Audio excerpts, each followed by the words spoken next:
baru DPW Partai Nasional Sumatera Utara nanti akan membacakan sekilas intisari daripada somasi tersebut. Artinya adalah apabila dalam 7 hari tidak diindahkan oleh lembaga atau lingkaran survei Indonesia DGJA, maka tentu saja kami akan melakukan langkah hukum selanjutnya. Yang pertama adalah melakukan gugatan secara perdata, bahkan juga akan melakukan langkah-langkah hukum secara pidana. Dan kami sudah mempersiapkan langkah-langkah itu karena menurut kami penting.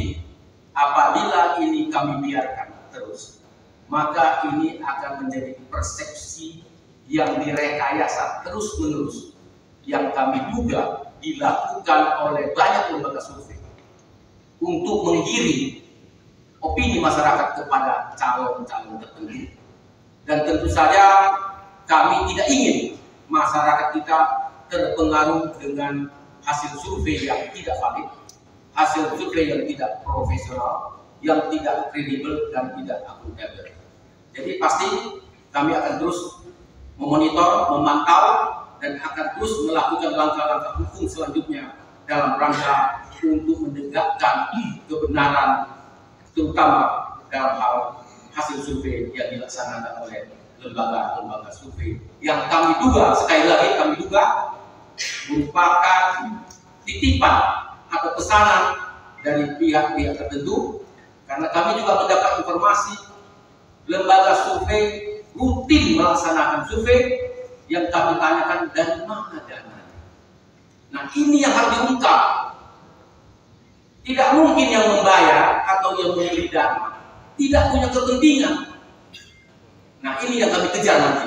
Maka kami minta nanti otoritas jasa keuangan bisa menelusuri bukan saja survei yang dilakukan baru-baru ini, tapi survei beberapa tahun belakangan yang telah menggiring opini publik yang kami duga menyesatkan.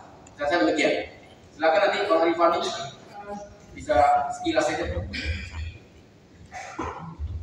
Terima kasih Pak Sebenarnya perlu kami tegaskan bahwa peringatan ini somasi adalah peringatan hukum. Artinya apa yang kita lakukan ini sudah masuk kepada ranah soal hukum. Karena somasi ini adalah rentetan dari sebuah proses hukum. Kalau pertanyaan kemudian apa yang akan dilakukan dari setelah kita akan memberikan waktu 7 hari terhadap somasi yang kita sampaikan. Apabila karena ini sudah masuk kepada sebuah surat hukum, peringatan hukum, maka efeknya akan menjadi efek hukum. Dari apa yang saya menyambung apa yang disampaikan ketua kami tadi, Pak Iskandar, kita akan melakukan upaya hukum baik secara perdata maupun secara pidana. Secara perdata karena kita melihat sudah ada perbuatan melawan hukum dari apa-apa yang sudah dilakukan oleh DGJA tersebut. Dan secara pidana sudah kita temukan dugaan-dugaan bukti-bukti dasar-dasar yang mengarah adanya tindak pidana yang dilakukan oleh survei yang dilakukan oleh DGJA ini. Sehingga apabila ada 7 hari nanti ke depan tidak juga ada tanggapan dari yang bersangkutan, maka kita akan memprepare pelaksanaan upaya hukum baik secara data dan sebagainya.